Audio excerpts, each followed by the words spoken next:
Hello guys, welcome back to another vlog. Actually ನನಗೆ ವಾಯ್ಸೆಲ್ಲ change ಆಗಿದೆ, ಹೆಲ್ತ್ ಇಶ್ಯೂಸ್ ಇರೋದ್ರಿಂದ. ಆ್ಯಂಡ್ ತುಂಬ ದಿನ ಆದಮೇಲೆ ನಾನು ವೀಡಿಯೋನ ಮಾಡಾಕ್ತಾ ಇದ್ದೀನಿ. ಸ್ವಲ್ಪ ಗ್ಯಾಪ್ ಆಯಿತು ಮೊಬೈಲ್ ಪ್ರಾಬ್ಲಮಿಂದ. ಸೊ ಅಲ್ಲಿ ಎಲ್ಲಿಗೆ ನಾವು ಮಹಾಬಲಿಪುರಮ್ದು ಇದೆಲ್ಲ ನೋಡ್ಕೊಂಡು ಬಂದ್ವಿ. ಅದು ನೆಕ್ಸ್ಟ್ ಪಾರ್ಟ್ ಇದು ಬಂದು ರಾಕ್ ಅಂದರೆ ಕಲ್ಲಿನಲ್ಲಿ ಒಂದು ಹುಲಿಯ ಬಾಯಿನ ಕೆತ್ತನೆ ಮಾಡಿರೋಂಥ ಜಾಗ ಇದು. ಟಿಕೆಟ್ ಎಲ್ಲ ಪರ್ಚೇಸ್ ಮಾಡಿಕೊಂಡು, ಟಿಕೆಟ್ ಇತ್ತು ಇದರಲ್ಲಿ, ಪರ್ಚೇಸ್ ಮಾಡಿಕೊಂಡು ಒಳಗಡೆ ಬಂದಿದ್ದೀವಿ.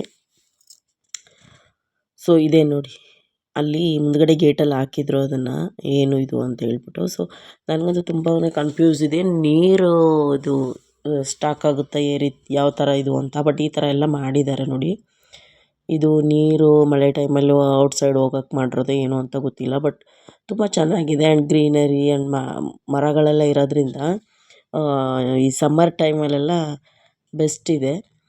ತುಂಬಾ ಚೆನ್ನಾಗಿ ಮೇಂಟೆನೆನ್ಸ್ ಮಾಡಿದ್ರು. ಯಾವುದೇ ರೀತಿ ಪ್ಲ್ಯಾಸ್ಟಿಕ್ ಆಗಲಿ ಇನ್ನೊಂದಾಗಲಿ ಗಲೀಜಿರಲಿಲ್ಲ. ಆಲ್ಮೋಸ್ಟ್ ಟೂರಿಸಮ್ ಪ್ಲೇಸಲ್ಲೆಲ್ಲ ಅದು ಕಾಮನ್ ಆಗಿರುತ್ತೆ. ಸೊ ಅದನ್ನೆಲ್ಲ ನೋಡಿ ಫೋಟೋ ಎಲ್ಲ ತೊಗೊಂಡ್ವಿ. ಕಲ್ಲಲ್ಲಿ ಕೆತ್ತನೆ ಮಾಡಿರೋಂಥದ್ದು. ಸೊ ಅದ್ರ ಪಕ್ಕದಲ್ಲೇ ಒಂದು ಗೇಟ್ ಇತ್ತು. ಆ ಗೇಟಿಂದ ಒಳಗಡೆ ಹೋದರೆ ಒಂದು ಬೀಚ್ ಕಾಣ್ತಾ ಇತ್ತು, ಇದೇನೆ. ಸೊ ಅಲ್ಲೆಲ್ಲ ಗೇಮ್ಸ್ ಆಡೋದೆಲ್ಲ ನಾನು ಅಲ್ಲಿ ಸುಮಾರು ಇತ್ತು.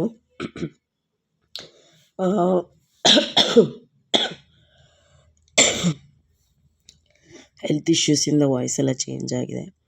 ಸೊ ಇದನ್ನು ಜಸ್ಟ್ ನೋಡೋದಷ್ಟೇ. ನಾವು ಅಲ್ಲಿ ರಾಕ್ ಕಟ್ನ ನೋಡೋಕೆ ಬಂದಿದ್ದಲ್ವ. ಸೊ ಹಂಗಾಗಿ ಪಕ್ಕದಲ್ಲೇ ಬೀಚ್ ಇದೆ ಅಂತ ಗೇಮ್ ಆಡೋಕ್ಕೆಲ್ಲ ಪರ್ಮಿಷನ್ ಇರಲಿಲ್ಲ.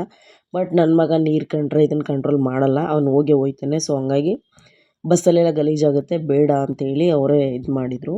ಸೊ ಅದಕ್ಕೆಲ್ಲರೂ ಹೊರಗಡೆ ಕೂತ್ಕೊಂಡಿದ್ವಿ. ಸೊ ನಾನು ಹೊರಟು ಬಂದೆ. ನನಗೆ ಈ ಗ್ರೀನರಿ ಇಷ್ಟ ಆಯಿತು, ಯಾಕೆಂದರೆ ಸಮ್ಮರ್ ಆಗಿರೋದ್ರಿಂದ ತುಂಬಾ ಒಂಥರ ಅಲ್ಲೆಲ್ಲ ಬಿಸಿಲಿತ್ತು. ಅದಕ್ಕೆ ನಾನು ಮತ್ತೆ ವಾಪಸ್ ಬಂದೆ. ಇಲ್ಲಿ ನೋಡಿ ಎಷ್ಟು ಚೆನ್ನಾಗಿದೆ ಅಂತ ಫುಲ್ ಒಂದು ರೌಂಡ್ ತೋರಿಸ್ತೀನಿ ನಿಮಗೆ. ತುಂಬಾ ಚೆನ್ನಾಗಿದೆ, ಮೇಂಟೆನೆನ್ಸ್ ಕೂಡ ತುಂಬ ಚೆನ್ನಾಗಿದೆ. ಈ ಕೂತ್ಕೊಳ್ಳೋಕ್ಕೆಲ್ಲ ಈ ರೀತಿ ಕಲ್ಲಿನ ವ್ಯವಸ್ಥೆ ಮಾಡಿರೋದು ಟೈಮ್ ಪಾಸ್ಗೆ ಬೆಸ್ಟ್ ಅಂತ ಅನಿಸುತ್ತೆ. ಇದರಿಂದ ಆಚೆ ಕಡೆ ಶಾಪ್ಸ್ ಎಲ್ಲ ಇದೆ, ಸೋಡಾ ಮತ್ತು ಸ್ನ್ಯಾಕ್ಸ್ ಐಟಮ್ಸ್, ಐಸ್ ಕ್ರೀಮು ಆ ಥರದ್ದೆಲ್ಲ ಸಿಗುತ್ತೆ ಇದರಿಂದ ಆಚೆಗೆ. ಬಟ್ ಒಳಗಡೆ ಅಲೌಡ್ ಇಲ್ಲ. ಅದರಿಂದನೇ ಕ್ಲೀನೆಸ್ ಮೇಂಟೈನ್ ಆಗಿದೆ ಅಂತ ಅನ್ಕೋತೀನಿ. ಸೊ ಆ ಕಲ್ಲು ನೋಡಿ ಒಂಥದ್ದು ಶೇಪು ಬೀಳೋ ಥರ ಇದೆ. ಅದನ್ನು ನಾವು ತಡೆದಿಟ್ಕೊಂಡಿದ್ದೀವಿ ಅನ್ನೋ ಥರ ಫೋಸ್ ಕೊಟ್ಟು ನಮ್ಮ ಮನೆಯವ್ರ ಫೋಟೋ ಎಲ್ಲ ತೆಗೆಸ್ಕೋತಾಯಿದ್ರು. ಸೊ ಮತ್ತೆ ನೆಕ್ಸ್ಟ್ ಪ್ಲೇಸಲ್ಲಿ ಏನಾಯಿತು ನೋಡೋಣ.